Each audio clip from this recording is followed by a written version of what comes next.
Hi guys, Mike Lambo here. This is the instructional playthrough for Solacia 2, the Ice Demon. I'm going to do quest 1A, which will give us a decent feel for how this game plays and how it differs to the first Solacia Wizard of Doom game, without sort of giving too much away or showing too much off. But it will show quite a lot off, and it will certainly help you see how the game is played. The idea really is that you read through the instructions and then watch this video, which would help you to cement home those rules, so to speak. So I'm going to do this mission, as I say. So set up nice and easy. So this is say quest 1A, escape the zombie prison. It says the heroes awake inside a prison guarded by zombies. Out of nowhere a shrine appears in their cell. So the cell is here. There's the shrine. It's time to escape and hunt the ice demon. So this is quest 1 of 5 that I need to 5 random quests which I need to fulfill in order to destroy the ice demon. But I'm just going to do this one quest today. I'm not going to do a sort of whole adventure or anything. But it is played, the game is played generally as a campaign or adventure where you string 5 quests together. There are generally 3 versions of each quest, each of quests 1 to 4, and then there's a couple of versions of quest 5, which is where you actually face the ice demon, the boss, if you like, in the final quest. It says firstly to place 3 chests on 3 different random chest hexes. So I'm going to roll 3d6 there until I get 3 different numbers. That's happened straight away. So I've got 2, 4, 5. The chest numbers are these little brown numbers. So I'm going to put 1 on 5 and 1 on 4. And the final one on number 2, which is up there in that little cave, dungeon, if you like. And then I can place my heroes on the starting hex down here. And I'm using the 4 heroes that come with this version of the game. It's Solacia 2, the Ice Demon. But you could mix and match in here your heroes from Solacia 1 if you have that game. Now Erica has a spear as a weapon. She only has 1 of those at the start of the game, so I'm going to just keep that token to the side there. We use that to sort of note where her spear is, but at the moment she's got it with her, so I don't need to do that. And that's the setup complete. I don't place any enemies for this particular quest, and then we work through the 4 phases of the game as per the left-hand page here. I know you can't see the whole of that page, but I'll explain things as I go through. So generally there's a phase. The first phase is you're placing enemies. Second phase is an events phase. Third phase is the hero phase where they get to act, and then the enemies in the 4th phase get to fight back. Okay, there's no turn counter in this game, so you can take a little bit longer than you could perhaps in the first game in the Wizard of Doom. But enemies do appear more frequently in this game, so you have to get through still with some speed. Okay, so we're in this prison here. We're walled in the dungeon. We've got fences around here as well. We've got to escape our cell and then get out of this prison, and then we've got to get to this exit hex here to be successful. And as my heroes land on this exit hex, they are removed from the quest successfully, ready to go to the next quest. So as soon as they step on that hex, village hex up here, they'll be removed. So the first thing to do then is to have an enemy appear, possibly. So we're going to roll. It says here roll 2d6. I'll do that. This gives me a number 6. It says if the matching numbered summoning hex, and the summoning hexes are these hexes with the blue summoning circles on them. So here's hex 6. If it has no hero on it, it says then roll a d6 on the enemy chart, which is down here. So roll a d6. Number 2 is a giant cockroach, and it says place that enemy on that hex. So the giant cockroach goes on there. You can only have 3 of each enemy on the map at any one time, and there are only 3 counters included with the game for each enemy. There are 11 enemies altogether in the game, including the ice demon, but for this particular quest we're only going to see 4 of those potentially. And each quest obviously has a different mix of enemies, and they get generally a little bit more tough as we go through the quests. So that's the first thing, place an enemy. Second thing we do is roll for an event. There are 6 events, so 1 to 6 on here. I've rolled a 5. That says magic attack. Okay, it says any one hero may treat one attack this turn as a magic attack. Now, some attacks are magic attacks anyway, such as attacks made by the mystic. Other attacks can be made into magic attacks by finding items in chests that help heroes do that. But other than that, attacks by Worf and Erica and Tooth are not generally magic attacks. So that can be quite useful because some enemies can only be killed with magic attacks.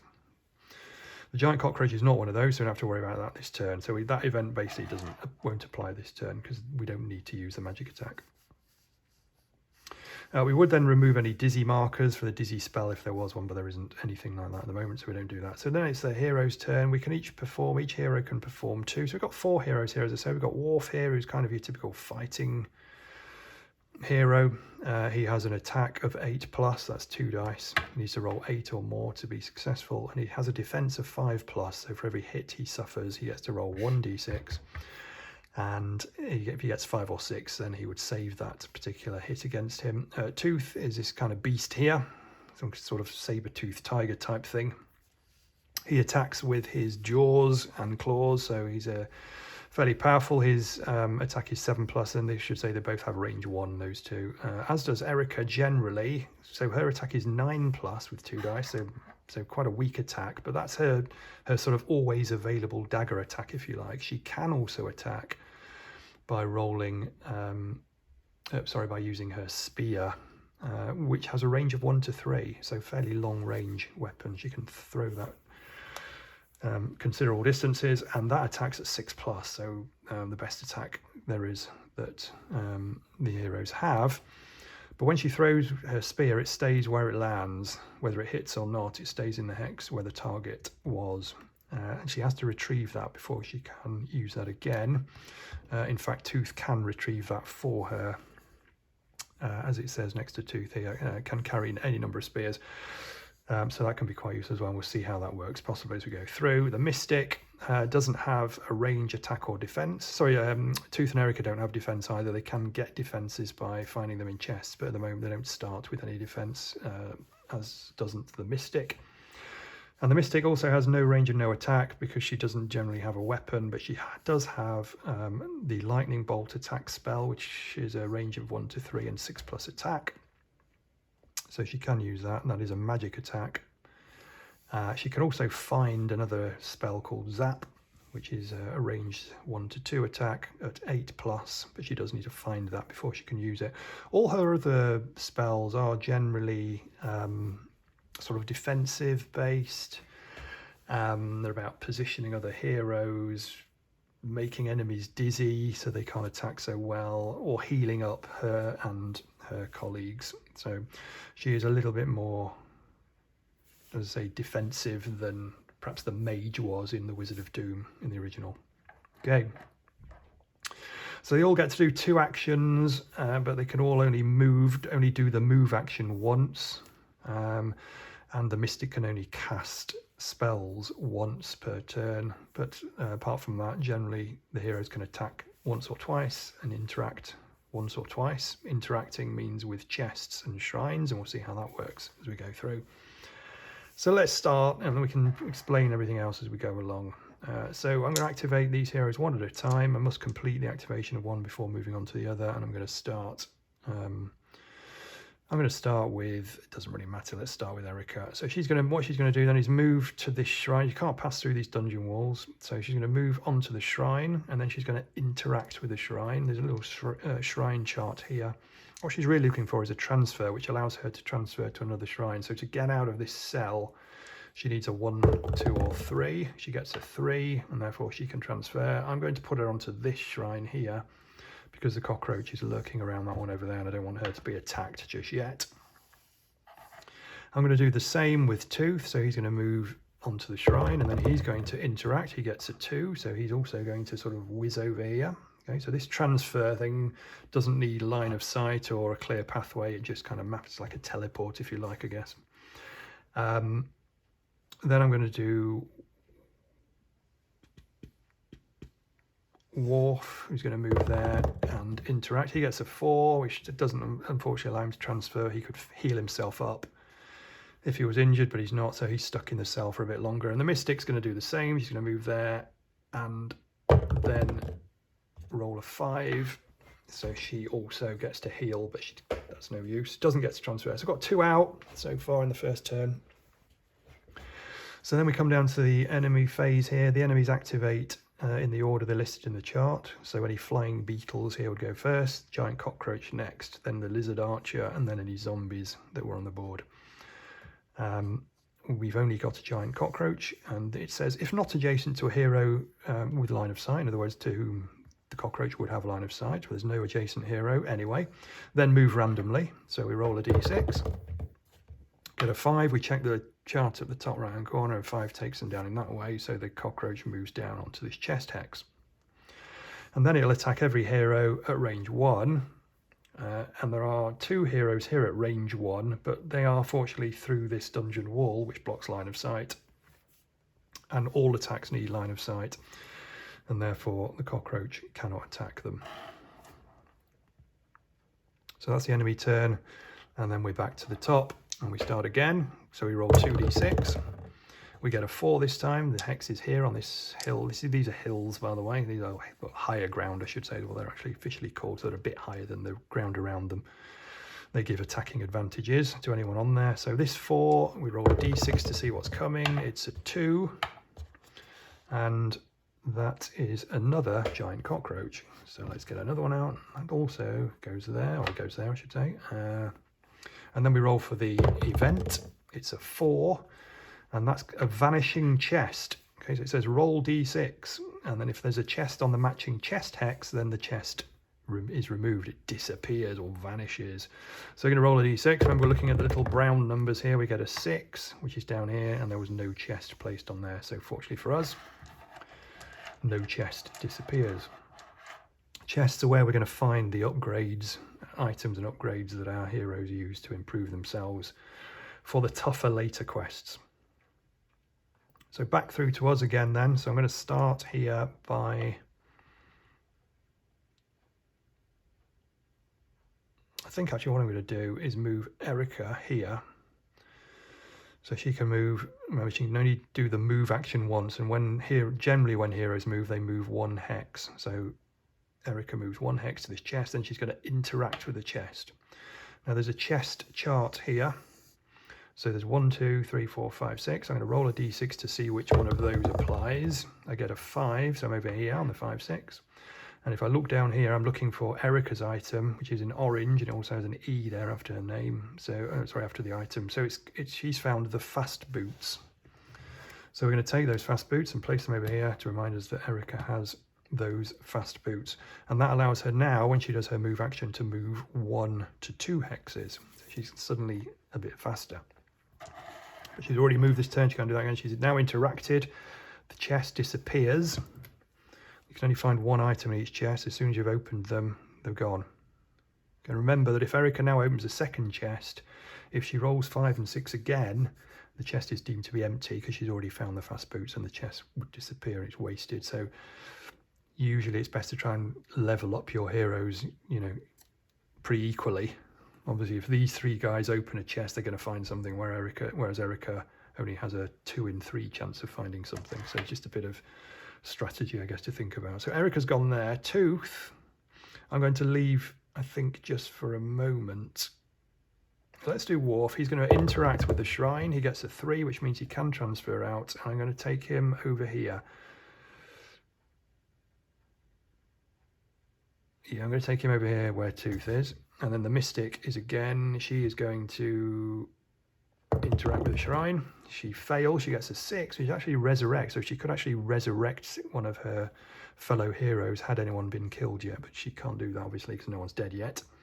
So she rolls again, she interacts again with the shrine for a second action, and she gets a 5, which is the heal, so she still can't get out. So unfortunately for us, the Mystic's a little bit stuck in there at the moment. So finally then, Tooth. Now we could have him attack the cockroach. I'm just thinking whether we want to do that. I think we might just take a risk and do that. So Tooth is going to move. Now Tooth can actually move 1 or 2 hexes when he uses the move action because he's fast. So he's effectively, like Erica is now, but he's always like that. So he can move up to 2 hexes, but it's still only 1 move action. So when he takes his move action, he has to do both of 1 or 2 moves, and then that's it. He can't sort of move one and then do something else and then move another one. So it's, I'm moving him now, and I'm going to move him there. That's his move action done, even though he only moved for 1 hex. And then for his second action, I'm going to have him attack this cockroach. And Tooth, remember, attacks with a 7+. He's also on this higher ground, and the modifiers are sort of down at the bottom of the page here, and it says attacker is on higher ground than the target, and Tooth is on higher ground than the target. So he will now attack this cockroach with a 6+. So roll 2d6, always for attacking. He gets an 8. That's a hit. So the giant cockroach is hit, and we just need to check whether it has any defense. It does. Okay, cockroach has a 5+ defense, and therefore rolls 1d6 for defense always. And if it's a 5 or 6, which it is, then Tooth's attack is fended off by the cockroach's thick shell. A giant cockroach, remember. So that fails, and that's me done. All 4 heroes are now activated. So then we come through to the enemies, and we go in order. We've got 2 giant cockroaches, so we take the one that's nearest to any hero first. So this guy will go first. It says if he's not adjacent to a hero with line of sight, then move randomly. Well, he hasn't got line of sight to the Mystic, but he has got line of sight to Tooth, and therefore he will not move. Okay, because he's not, it says only if he's not adjacent to a hero with line of sight will he move randomly. Well, he is, so he won't, otherwise he's going to attack only. So it now says attack every hero at range 1. Remember, he can't attack the Mystic because this wall blocks the line of sight. And so the giant cockroach will attack Tooth with an 8+. Attacking uphill doesn't make any difference. It's just the advantage for the attacker coming down. So it's an 8 or higher to be successful. And the cockroach rolls a 5, which is a miss, fortunately, so Tooth is not injured. The other cockroach out there is not adjacent to any hero and therefore will move. It rolls a 5, which is unfortunate for us. Remember, that's going to bring it down in this direction.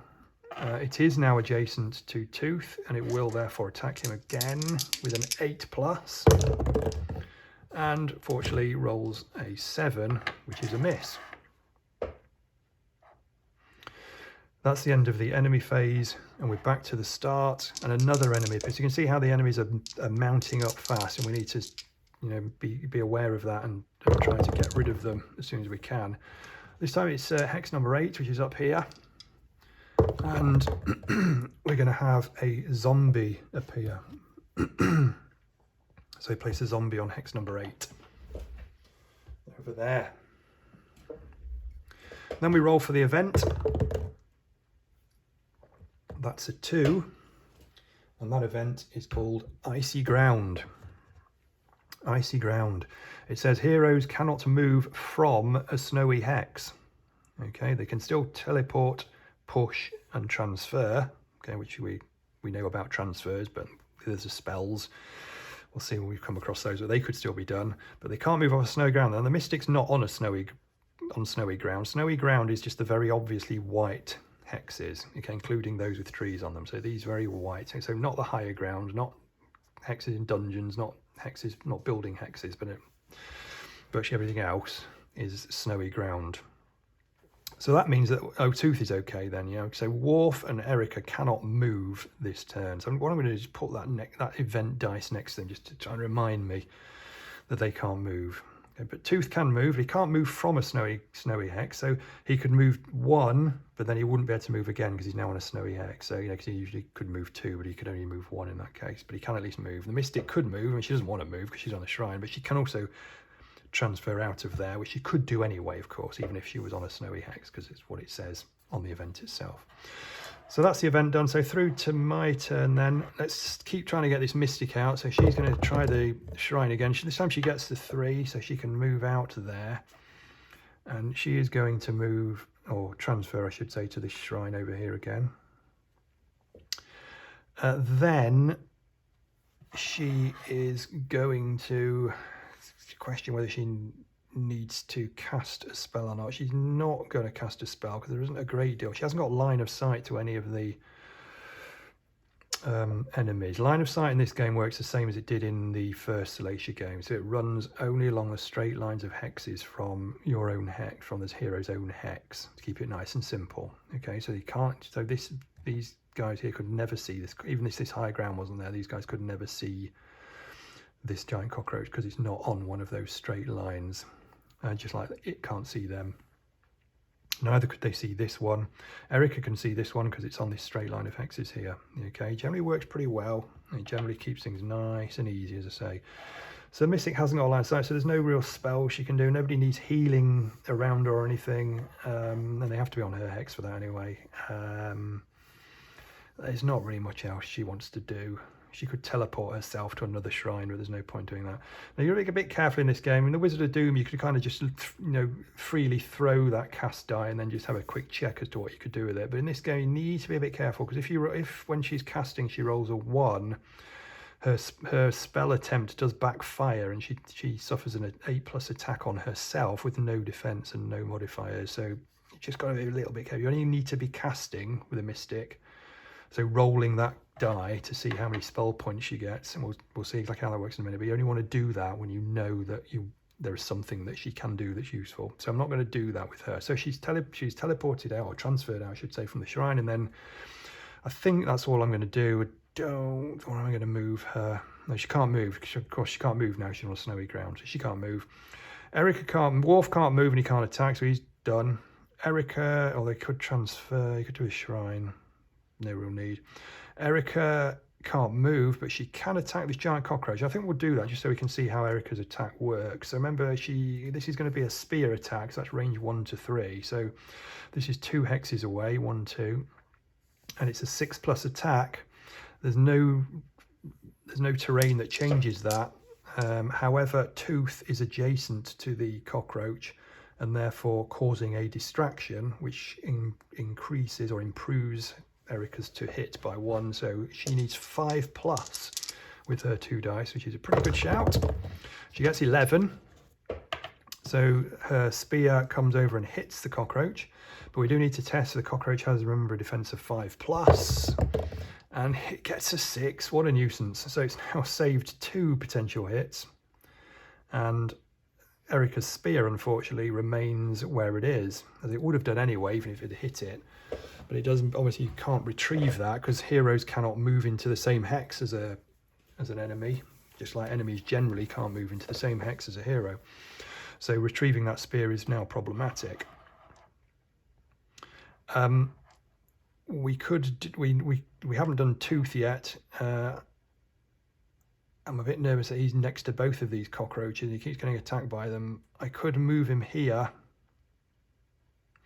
but then of course he loses that advantage. I think what I'll do is just have Tooth attack this cockroach. Remember, he attacks with his basic 7, improved by this higher ground to 6.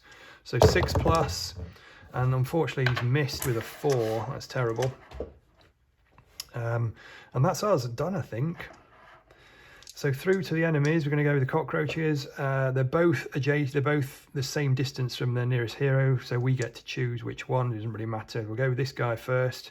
Remember, he won't move because he is adjacent to a hero, so he'll just attack Tooth with an 8+ attack. That's a miss because it's a 4, and this cockroach will do the same. It'll attack Tooth with an 8+, and that is a 10.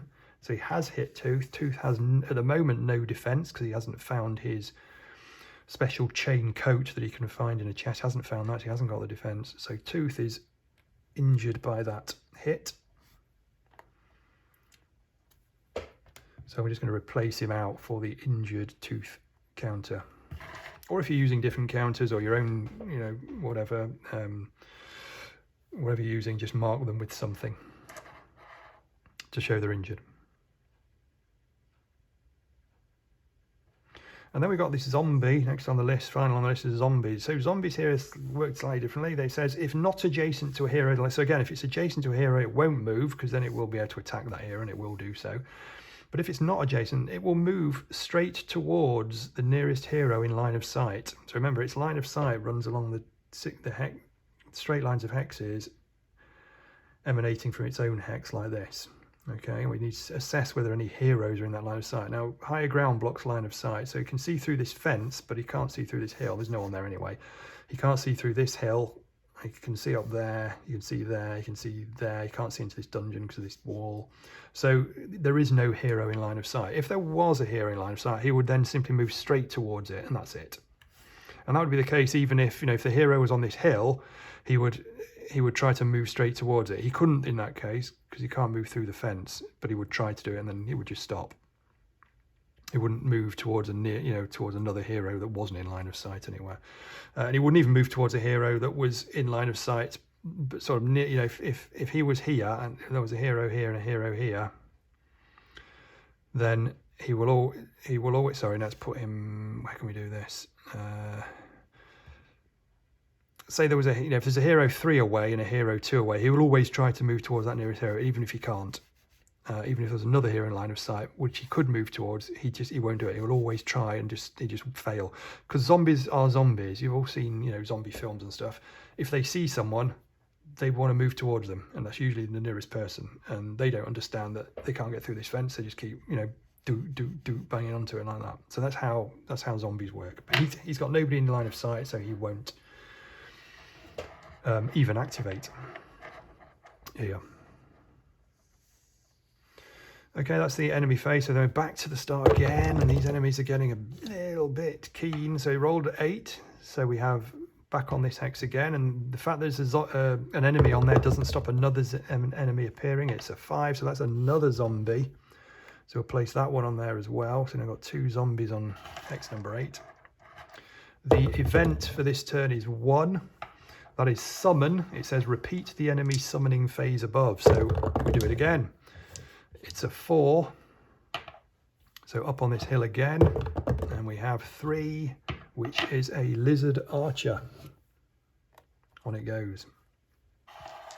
So suddenly we've got 5 enemies on the board, and we really need to start getting away and moving on from this.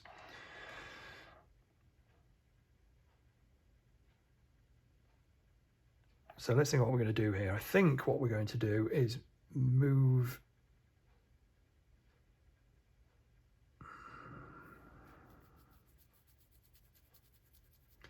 We now have to be careful of this lizard archer because he has a ranged attack. So he's shooting all the way down here, 2 hexes in each direction. So I don't really want to put someone in these trees, although that may be necessary here to some degree.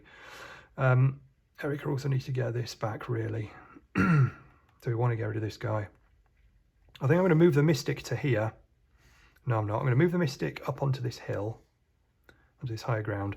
And then she is going to cast her spell. So we roll a d6. She gets 5 spell points. And you can see the spells on here all have these green numbers next to them. Well, you can certainly see some of them on here. They have the green numbers next to them. And the healing spells are up in this top bit here. They're quite expensive. Unfortunately, I've rolled 5. So she can, for 5 spell points, heal herself or another hero at range 0, which means on the same hex as herself. So she is actually going to cast that heal spell, and she's going to heal Tooth. Okay, so she's moved, and then she's healed. They can move now, of course, because the event, the Icy Ground event, only lasts for the turn.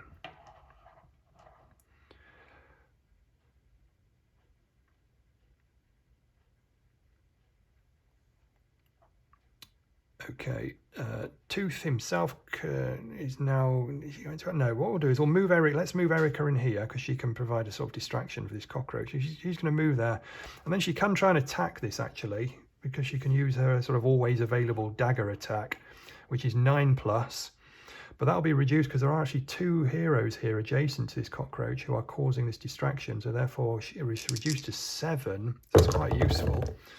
Unfortunately, she's failed with a 5, so she's moved an attack, she stays there. Finally, I think Worf. No, let's not do that yet. Let's do Tooth next. He is going to firstly attack this cockroach. So he has a 7+, 6 because he's on the hill, and 5 because Erica is nearby. So that's got to be an attack. Yep, he has 6, so that's an attack. That's a successful hit. The cockroach, remember, has a defense, and that's only a 2. So that is a dead cockroach at last. Now, Tooth can now move 2 hexes. So what I'm going to have him do, because for his second action he's going to move. So remember, he can move 2 hexes. He's going to move into this hex. He will automatically pick up this spear if I want him to. And then I'm going to have him move to Erica's hex. And that automatically returns the spear to her. Okay, so that's how things work with the spear there. And Erica now has that in her possession to use again. And then finally, Worf, I think I'm going to have him move up there as well. And he's going to attack this cockroach. So Worf attacks on standard 8+. He's in trees, that gives him defense, but it doesn't give him any advantage on attacking. So it's 8+, but there is the Mystic here providing a distraction for this cockroach who's thinking, oh, you know, who's going to attack me? So he does get a 7+, and unfortunately rolls a 4, so misses. So back to the enemies. Giant cockroach goes first, only one of them on the board now. He is adjacent. In fact, he's adjacent to more than one hero, so we'll attack every hero at range 1 for 8+. So 8+ on the Mystic. Remember, the high ground doesn't affect that. That's a 10, which, good grief, will injure the Mystic. She has no defense, because she hasn't found her shield yet in the chests. And the giant cockroach then attacks Worf for 8+, but he's in trees, which does add another one. So it needs a 9+ on Worf and gets a 12. Worf does have a 5+ defense, which hopefully he can use, and he does by rolling a 6. So he is okay. Next up is the Lizard Archer, and that says move randomly. Okay, it doesn't. There's no test about whether he's adjacent to people, so he will always move randomly, regardless of his positioning or positioning of other enemies and things or heroes. Gets a 6, which takes him up there, and then he'll attack the nearest hero at range 1 to 2. Remember, his line of sight only runs in those, so he can't see Worf, but he can see the Mystic on this hill. She's 2 away, so he will attack her. And he attacks on a 7+. Again, being on the high ground doesn't help her. And fortunately, it's only a 3, so that's a miss, because that would have killed her had he hit her with an arrow. And the zombies still, they can't see anybody, so they won't do anything. Okay, so they're okay, actually. I'm not too worried about them. By the time we get, we should be able to get past them. Hopefully, although we do have to come through here, don't we? So anyway, we'll see how that goes. If we get there, of course. So back to the start. 2d6 gives us a 6. And that is on this high ground here, where we are going to find a zombie. And that's all 3 zombies out now, so no more zombies are going to appear until we start killing some. The event is a 2, which again is icy ground. I could have done without that. So we've got 3 heroes this time that can't move, which is a shame. Now, see, there's this sort of a purple haze on the zombies. That's because they, as it says over here, can only be killed by magic attacks. So these are, zombies are examples of enemies that can only be killed by magic attacks. At the moment, we've only got the Mystic that can do a magic attack, and that's only if she rolls 5 spell points, so not, not too often. So there's no point Erica trying to attack this zombie with a spear, because she doesn't have a magic attack at the moment, so she can't do that. For Erica's the one who can't actually get a magic attack other than by rolling this event up here. So at the moment she can't do that. She can't move, so she can't really do anything. Tooth can't move, so he can't do anything either. Worf can't move, but he can attack, so he will attack this giant cockroach. So he has an 8, remember, plus attack reduced to 7 because of the Mystic, so 7+ on the giant cockroach. That's a miss. He'll use his second action, I should say, to attack again. This time he does get the 8, and the cockroach has a 5+ defense, which again succeeds. Wow, amazing how many times this has succeeded for these cockroaches generally. Just like their little cousins, they're difficult to kill. Yeah, difficult to kill. And then we've got the Mystic. So she could move, but probably doesn't really want to. Does she want to move? Actually, she might move into the trees for a bit of protection. And then she's going to roll her cast dice, because she does want to try and get herself healed up. She's rolled a 2, which fortunately is not a backfire, but it is a cast failed. So she doesn't get to do anything. So she has to roll 3 or more to be able to do a spell.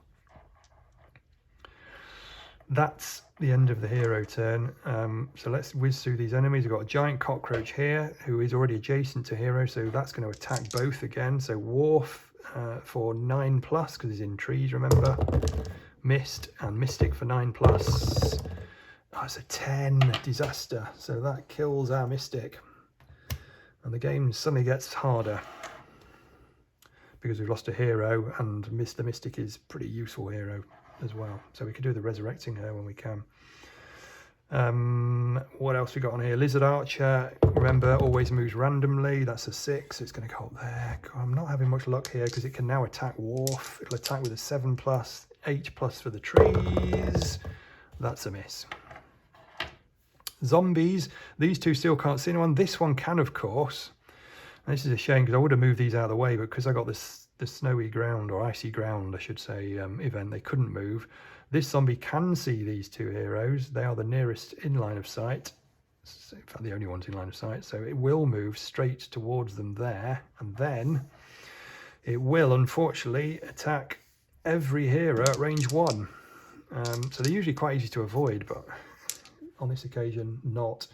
And it'll attack both of them, unfortunately, with a 6+. So Tooth at 6+, fortunately, is a miss.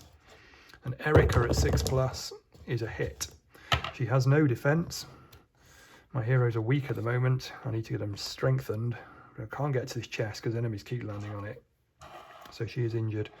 That's the end of the enemy turn. Back to the start. It's an 8 again. So on here, we roll. Unfortunately, we didn't roll. We should roll a zombie because one can't appear, and they don't re-roll. That just wouldn't have been an appearance, but we didn't. We rolled for a Lizard Archer, so that's going to appear up here on the 8 hex. And the event, we could do the kind event for once. We get a 6. Okay, that's a temporary shrine appears. So the shrine magically appears, and it says any one hero may roll on the shrine chart now. So I'm going to do that, and I'm going to do that with Erica, because I'm hoping that she will get either a 4 or 5 to heal herself, or a 6 to resurrect the Mystic. And she gets a 2, which is a transfer. So she can still do that. In fact, I'll do that as well. So she's going to transfer to this shrine here, I think. Okay, so that was that, and now we go through to the hero's actions. That doesn't count as her move or anything, so it's just a hero phase in the normal way. So Erica gets 2 more actions to do, as does Tooth. I think we're going to leave this zombie behind now and just get away from it, out of its line of sight. So Tooth is going to run up into these trees. Remember, you can move 2 hexes, or that way or that way, whichever. He's going to run into there, and he's going to attack this giant cockroach with a 7+. Now, Wharf doesn't give him the distraction bonus because he's on the same hex as Tooth, so the cockroach is only sort of looking over there. You need the other heroes need to be on these hexes here to create that distraction. So it's just a 7+ attack on the giant cockroach. That's successful, and it fails in its defense, and therefore it's dead. Okay, that frees things up a little bit. Wharf is going to move here, and he's going to attack that Lizard Archer. Remember, it's a basic 8+. He's in the trees though, so it becomes 9+. Not very likely. Doesn't succeed. Then we get Erica. She's going to move. Remember, she's got fast boots, so she's going to move twice up to where Wharf is. And then she's going to attack with her spear attack, which is 6+. And 7+ because it's in the trees. Wharf doesn't give her a bonus because it's on the same hex. That's a fail at 4. And a spear, remember, stays there, embedded in a tree, no doubt. Okay, Mystic we don't have, so she doesn't get to act here. Then we fall through to the enemy phase. Giant cockroach, we don't have any now. Lizard Archer up there, so he's going to move randomly. So he might actually move away, of course. He gets a 3, so in fact what he does is move there. Moves down to there. And then he's going to attack the nearest hero at range 1 or 2. Well, that's going to be these two. They're in line of sight at range 1.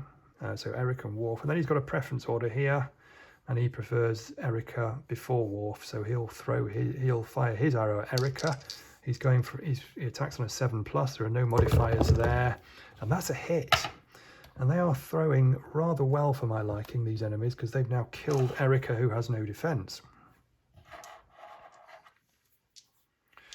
Then we got only got another lizard archer over here, of course. So he rolls to move. He gets a 5, which is not great because he moves up onto this higher ground, which he can do. There's no fence there, so he can move up to this higher ground.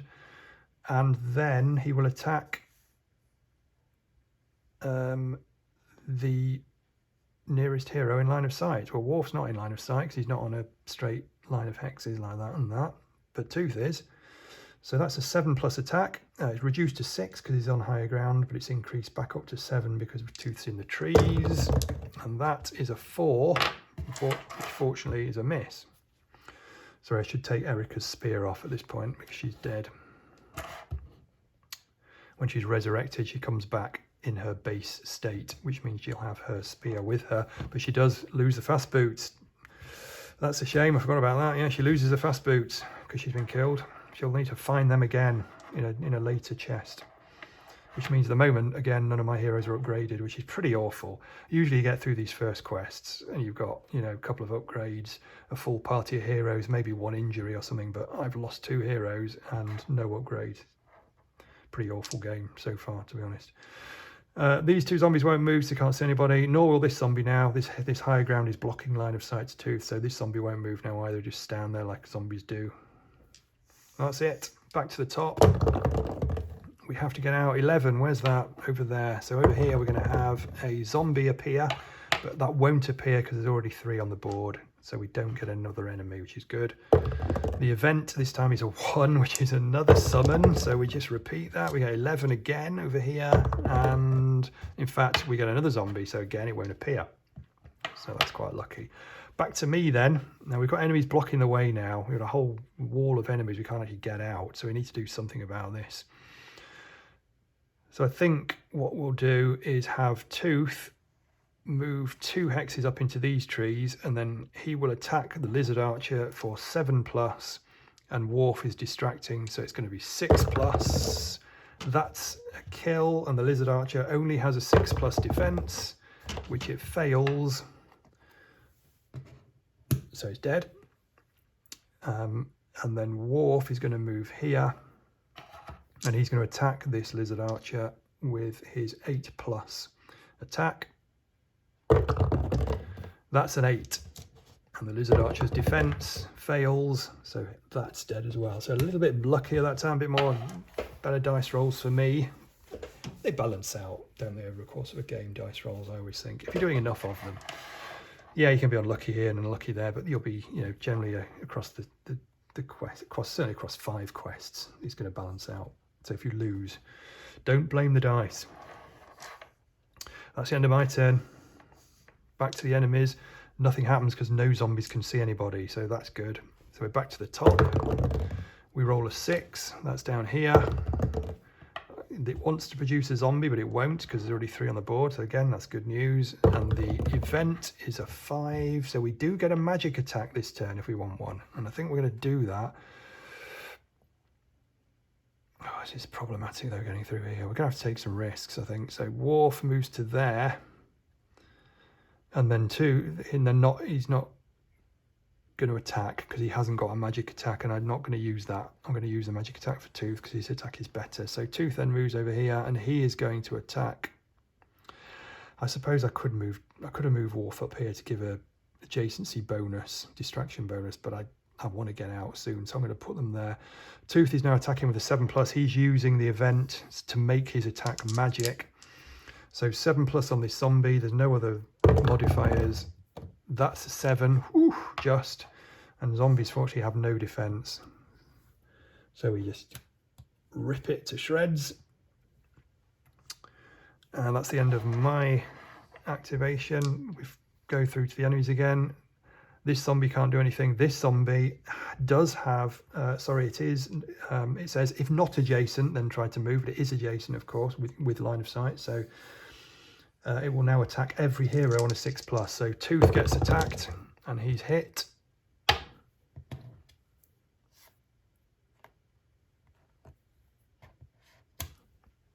And Worf is attacked and he's hit, but he has a 5+ defense, and that doesn't work, unfortunately. So he's hit as well. Oh dear, it's terrible this.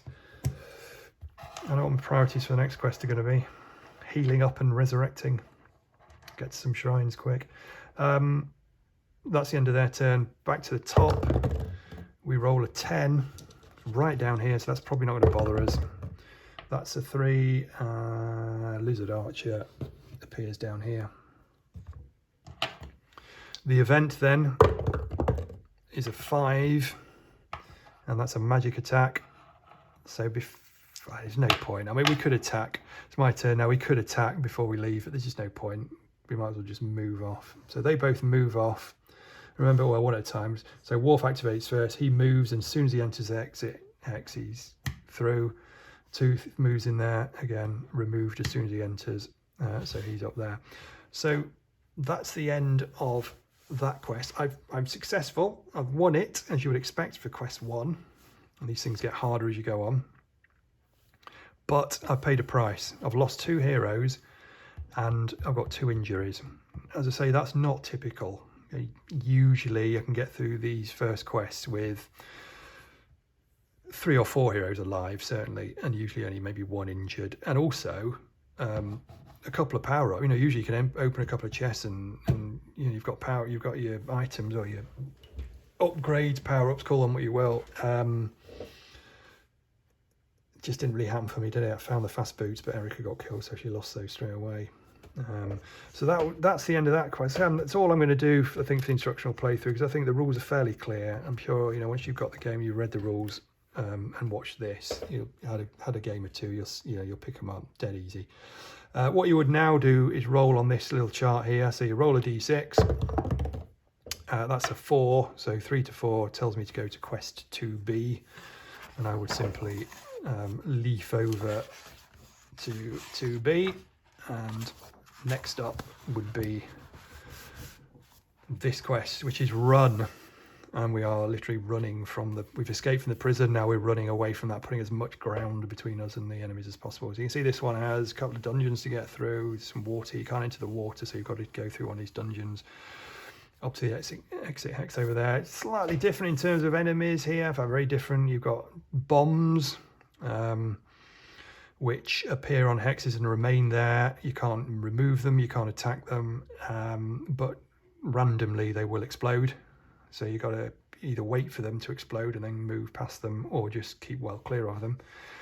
You can do quite a lot of damage when they do explode. There are tentacles which don't move but attack anything that comes close to them. There's something called a spawn, which traces or attacks soul heroes only. So if you have 2 heroes on a hex, they're safe, but if you've got 1 hero on a hex like that, so this spawn was here, it would want to move towards Tooth. And if spawn is a 1 enemy that can move into the same hex as a soul hero, which is what its aim is in life. Okay, it's not there to attack, it just moves towards, and eventually it will move there if you let it, and as soon as it does, the hero would be killed outright. Okay, not injured then killed, no defense, no modifiers, just kills it. So you've got to keep away from that. It's kind of like a fungal thing that just wanders about looking for lone heroes, as I say. So as soon as you see that, best to pair your heroes up and keep them that way. If you've got your heroes paired up, if you're in that position, the spawn simply wouldn't activate because there is no lone hero. Cockroaches we've seen. Skeletons we've got here as well. They tend to move towards heroes and attack. Have a decent defense as well because they've got a shield. And we have young dragons which fly around firing, shooting fire all over the place, so they can be pretty nasty as well. And there are more that we haven't seen yet in either of those 2 quests. But that's what you do, and then you do your 3rd quest randomly, and then you do your 4th quest, and then eventually on the 5th quest you face the ice demon himself, who, unlike the Wizard of Doom, does move around, and he has ranged attacks and things. He's not a magical person particularly, although you can only kill him with a magic attack, hence the purple hue again. But he can be a bit more challenging perhaps than the Wizard of Doom was. There you go. That is Solacia 2, the Ice Demon, and that is available on Wargame Vault and will be on Amazon very shortly, and eventually may well appear on Lulu, which is, remember, where you can find my spiral bound editions of some games. The Wizard of Doom is just about to appear on there, I think, if it hasn't already, which is my proof copy of it. So yeah, they're quite nice, these spiral ones. This is the Wizard of Doom, the prequel to that game, because they do lay nice and flat, and that's, if you're particularly using miniatures, then it feels more like a board game for that reason. Anyway, thank you very much for watching. Cheers, guys.